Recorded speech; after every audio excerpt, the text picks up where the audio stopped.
Hi there, guys. Welcome back to another episode of Schiz and Giggles. My name is Kody. I live with schizophrenia. And my name's Kit, and I live with schizoaffective disorder. And today we're going to be talking about internalized stigma. Now, this was a topic that Kit brought up that I thought was really interesting because it's something that, whether we know it or not, we all have a little bit of this, right? We've grown up in a world where not everyone views mental health in a very positive way.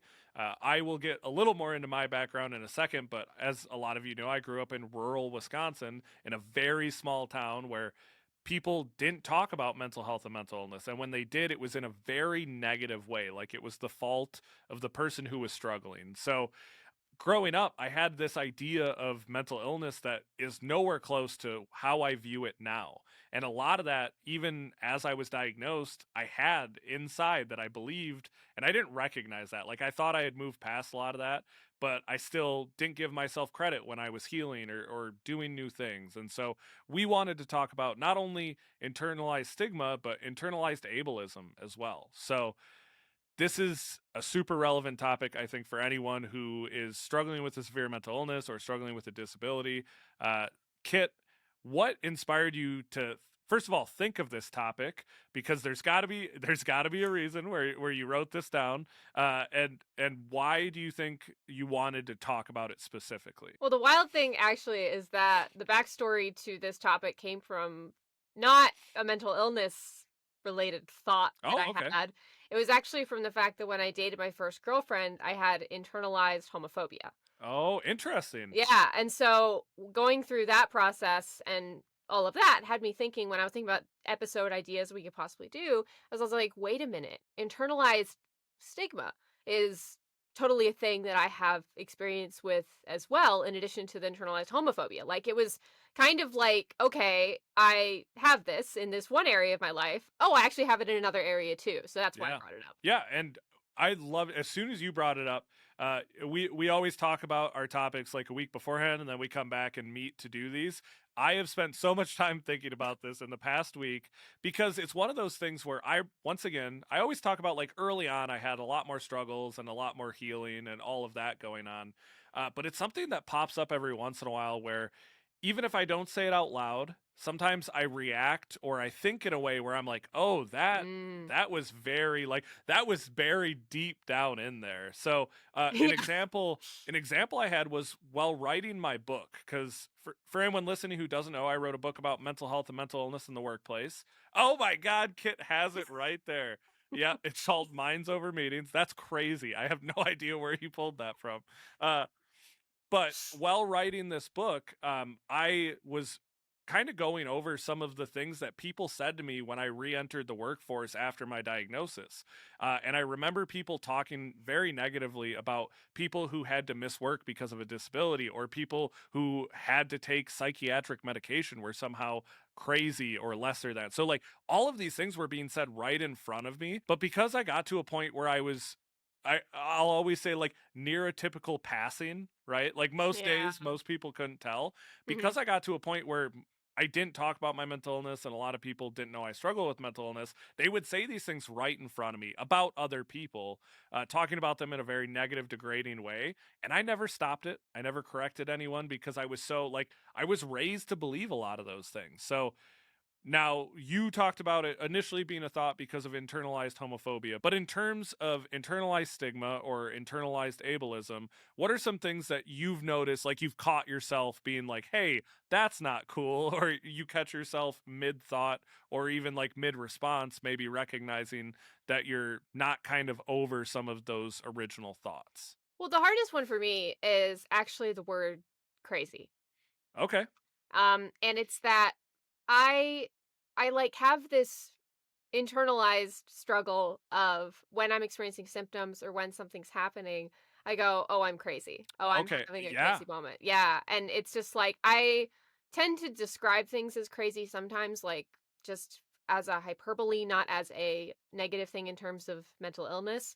But there's a part of me that like wants to call myself crazy when I'm fitting the stereotype of what society thinks the word means. Exactly. So that's kind of what I mainly deal with these days. What do you deal with? I first of all, I want to say I love that example. That's one that I didn't even register that I know I do as well.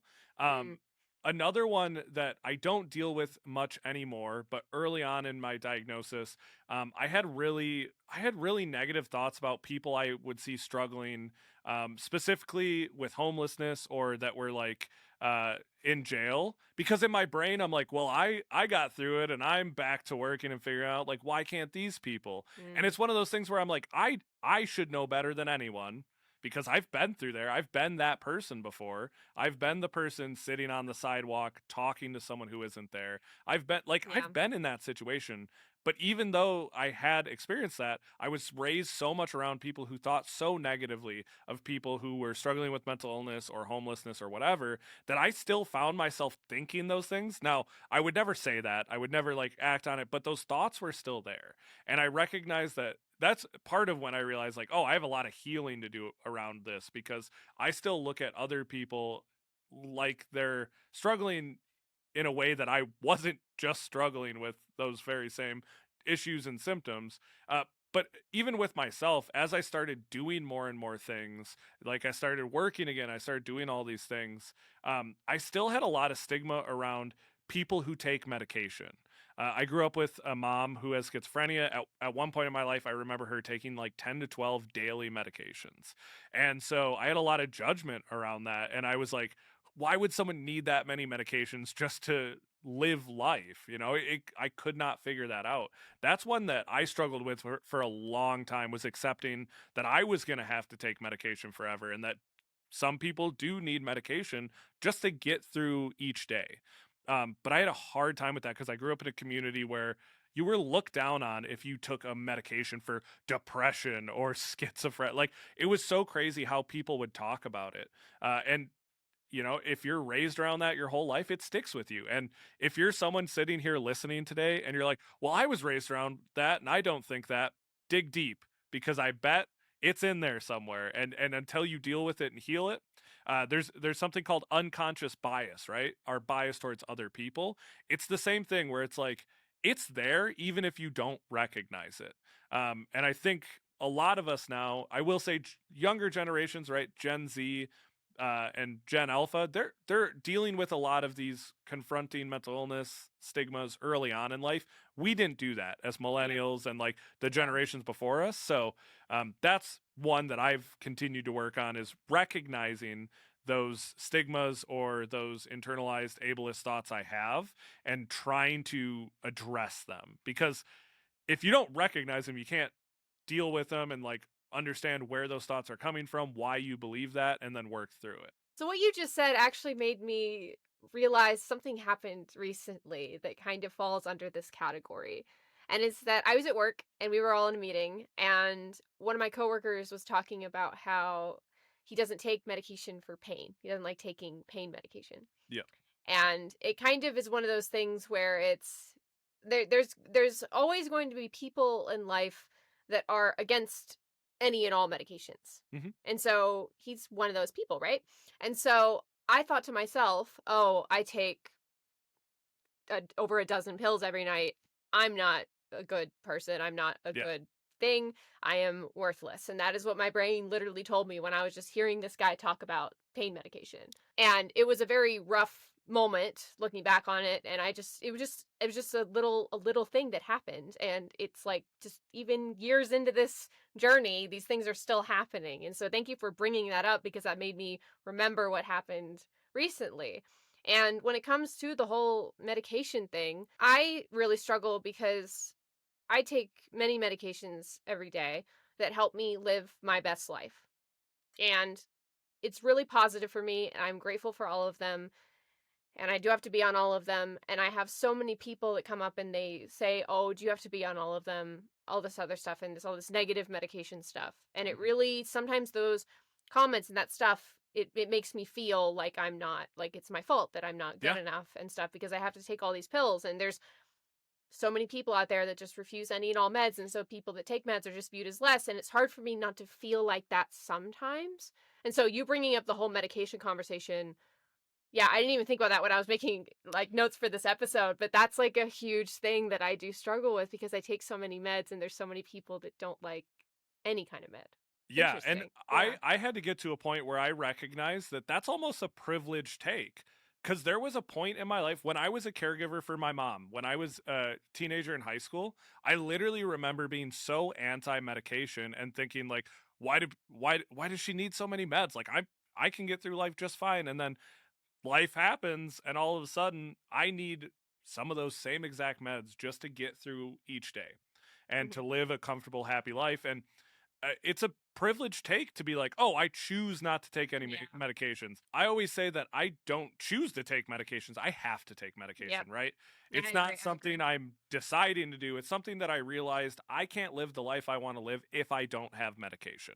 But to your point, you said it in there and I don't know if you even caught it. You said lesser than, which is what my brain always thinks Uh, when I have that unconscious uh that unconscious stigma, the phrase lesser than is what I think. I'm like, I'm lesser than because yes. I can't Yes. survive without this medication. I can't live a regular life without it. And it's this is one thing I actively deal with and I've gotten a lot better with, but it's still there, you know? And that's what this conversation about is the internalized stigma. It's the stuff that we might not even recognize. And it sounds like you didn't even recognize that No, you had that. So, and the not same until with now.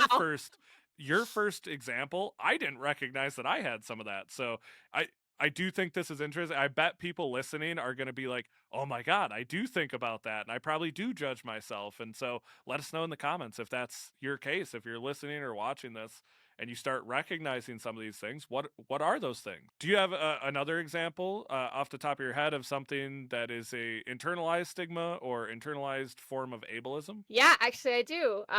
It's overworking myself to make up for it. Oh my god, I wrote about this in my book. Have you gotten to that section yet? I have not. I have not, but Oh I my will. gosh, you are going to identify a lot. That's something I'll let you go first, talk about this, but throw it back Mhm. to me because I have a lot of opinions on this too. Yeah. So I really feel like I hate using the term high functioning, but it's very Yes. hard to explain like a similar term. But I work full time job. I do like I have my hobbies. I have advocacy and everything. I'm a very high functioning person. And so a lot of like what I feel like I'm doing in my life, especially at work, and even though people at work don't necessarily know I have a mental illness except for my boss, I still feel like I have to compensate for potentially when I'm not feeling my best. Like, for Yeah. example, if there's a day where like I'm having more symptoms, say I've hallucinated a full on conversation with like a voice in my head.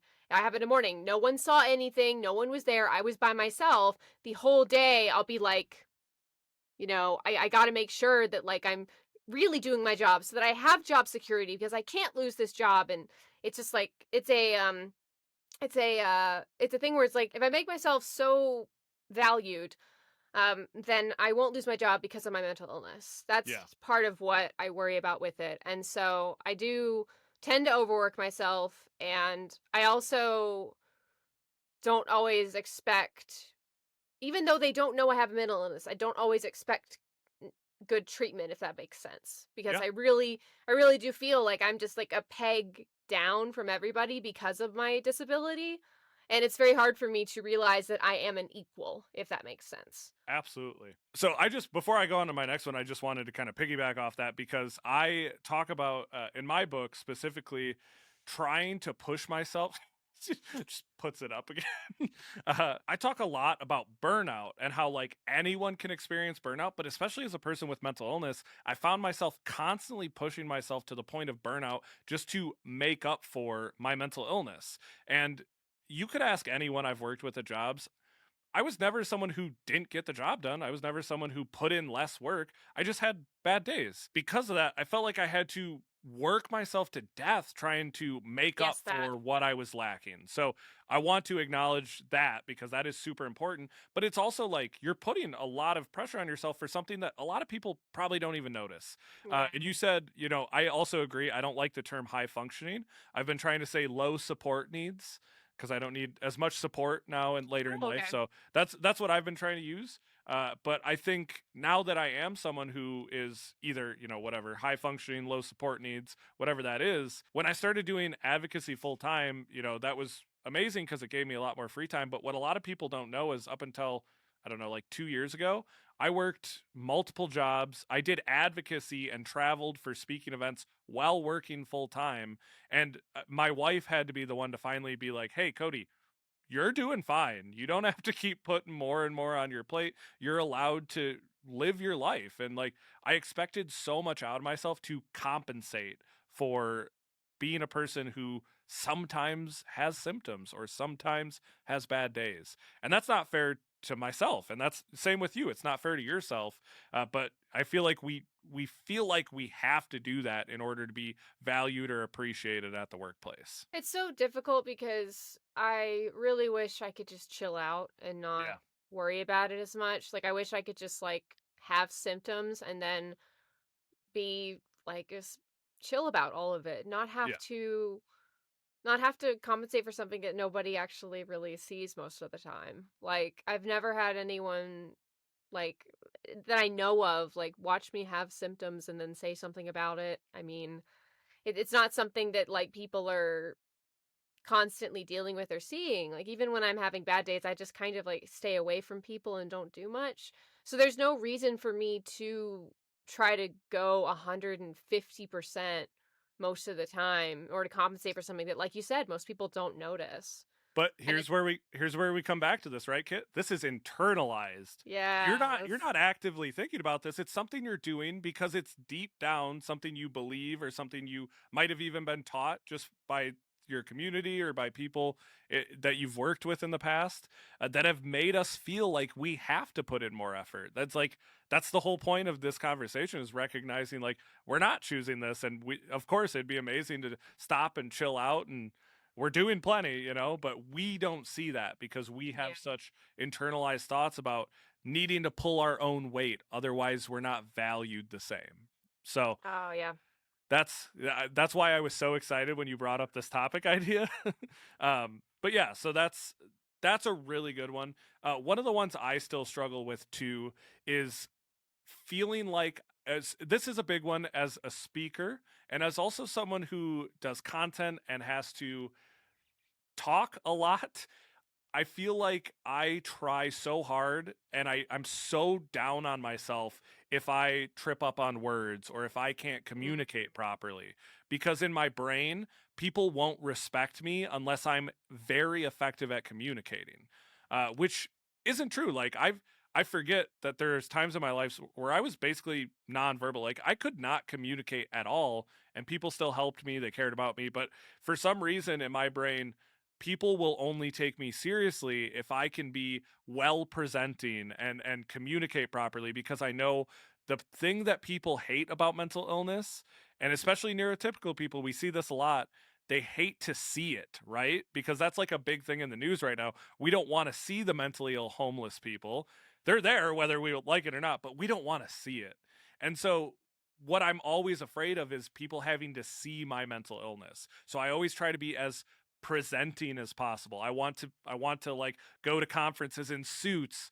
I want to be able to say every word very articulately. And I've spent years doing this and I realized at the core a lot of that was from me feeling like no one would respect me or take me seriously unless I did all of those things. The reason this is a big one for me is I now do speak to people all the time, but I've also healed a lot. So I've recognized I am a person with mental illness. I have memory issues. I'm gonna mess up sometimes, right? And because of my negative and cognitive symptoms, I'm not always gonna be a very presenting person. I'm not always gonna be what I call quote unquote neurotypical passing, right?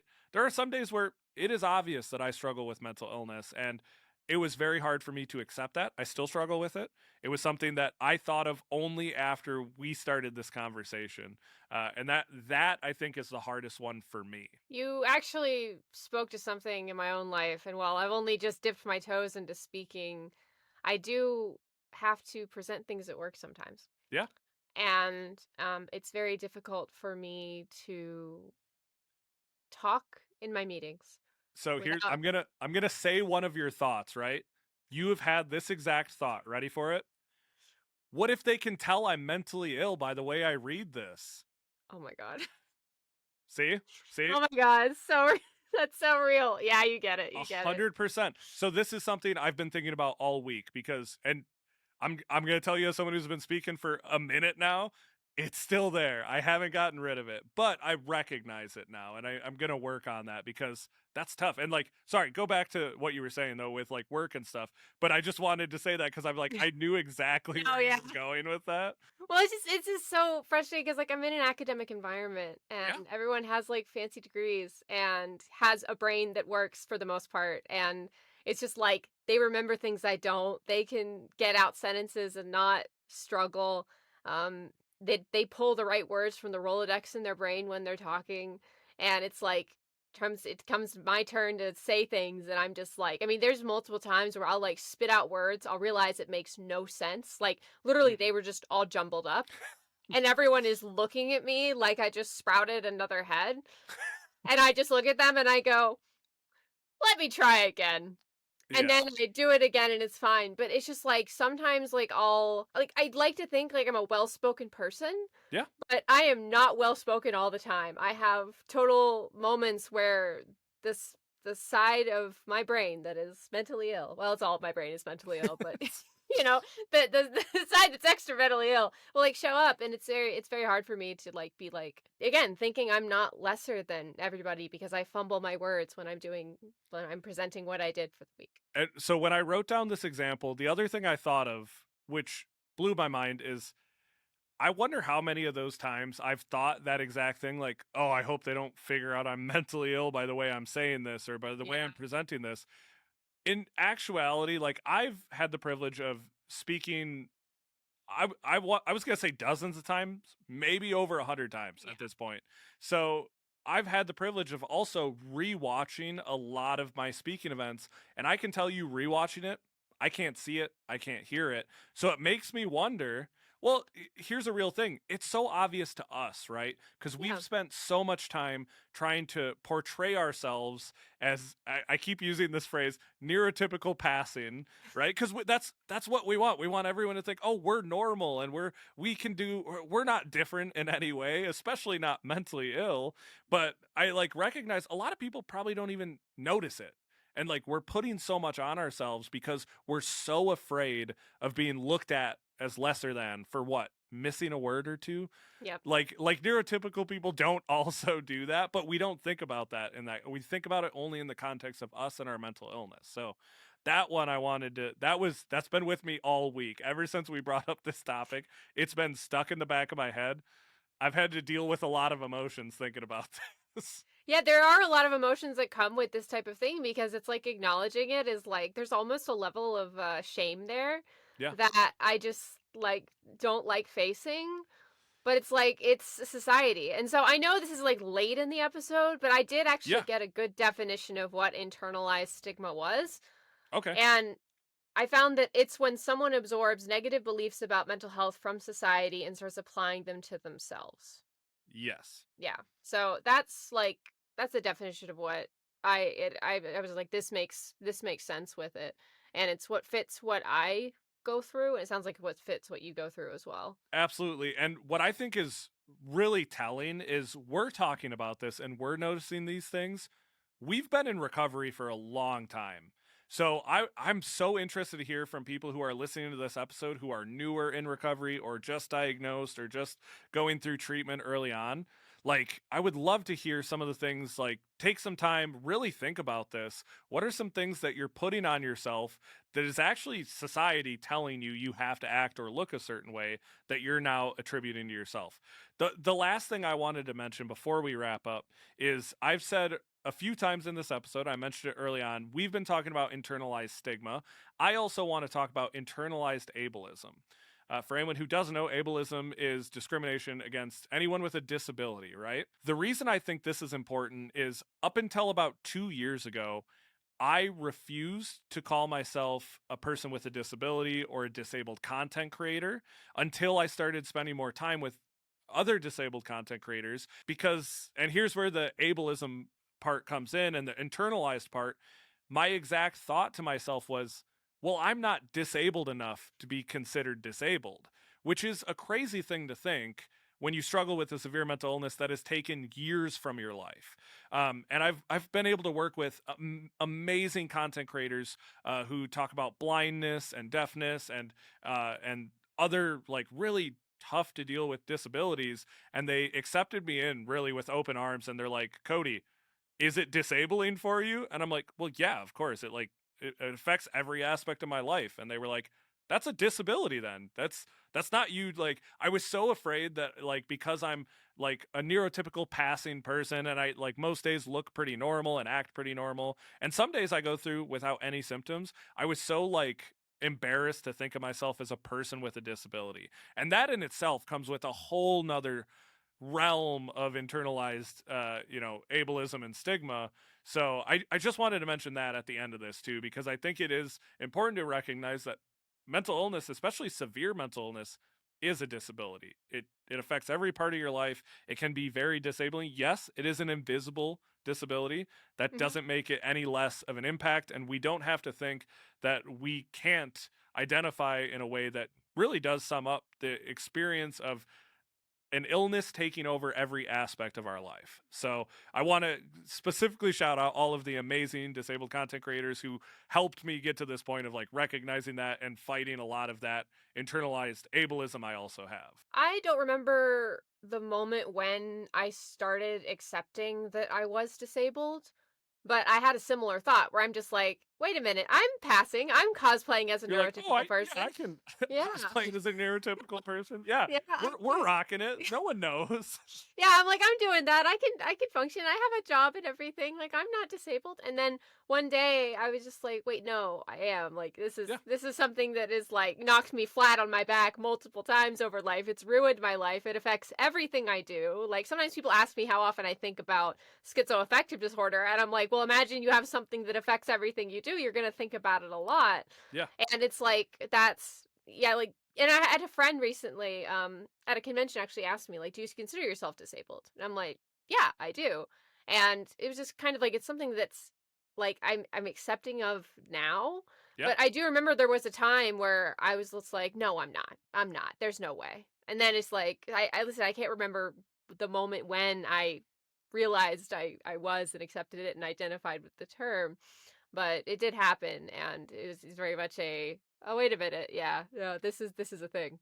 I have been a mental health advocate for a few years now, right? Like a decent amount of time, couple of Minute, years. minute. Yeah, hot minute.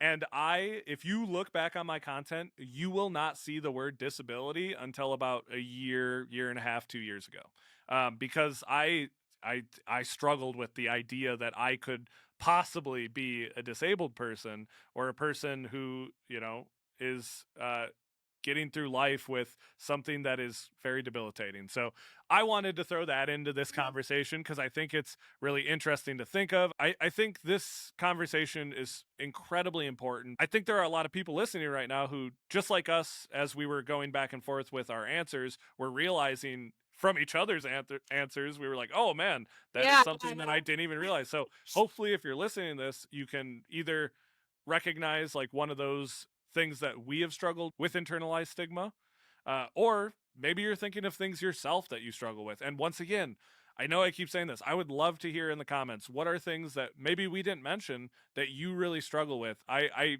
think we could get enough content to even do a second episode of this, or have a guest on to talk more about yeah, this as well. totally. Absolutely. But yeah, thank you guys again so much for giving us your time this week, for listening. This was a really interesting conversation, a little deep, but good, stuff we needed to come to realization with and maybe start to deal with. I definitely took some stuff away even in the last half hour that I'm going to have to be like, okay, now I got to Yeah, recognize and deal with that. Uh, wasn't expecting on dealing with that set tonight, some but I stuff. guess, yeah, I guess that's what we're doing. Uh, but yeah, thank you guys so much, as always, for all your support. You guys have been amazing, and we really appreciate all the views, the streams, everything you guys do to help us keep this going. So, Kit, any final words for the people? Yeah, guys, if you want to reach out to us about any topic ideas or guest ideas, we are Skits and Giggles on TikTok and Instagram. That is skits like schizophrenia and all spelled out, and giggles like, well, giggles. And while you're here, if you haven't already, like, rate the show, drop a comment down below, all of that good stuff. We love hearing from you, and those things do shape future episodes. All right. And then Kit, as always, signing off. Guys, remember, the brain is a minefield, and we brought flip flops.